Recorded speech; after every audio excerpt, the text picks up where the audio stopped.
Hi everyone, welcome back to my channel. Today I'm going to talk about how to find negative keywords in Google Ads and how to add negative keywords in Google Ads. So negative keywords are very important. You can optimize your costing and it will improve your ads quality. You will get more clicks from relevant keywords.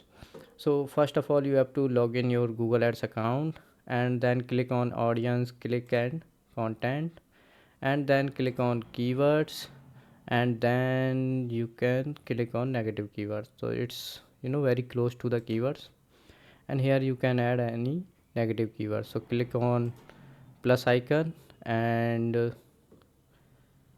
click on campaign or ad group which you want. Suppose I want to use this for any ad group, and select any ad group, and here you can use your negative keywords or negative words, or those words which are not relevant to your keywords. So here you can add that, and then you can click on save. Suppose Google Analytics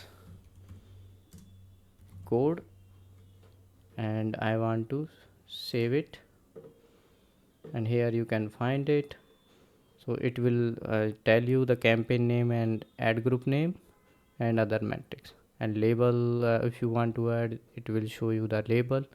So thank you so much for watching this video. If you still need help, you can ask me in the comment box, or you can visit my website techcans.com.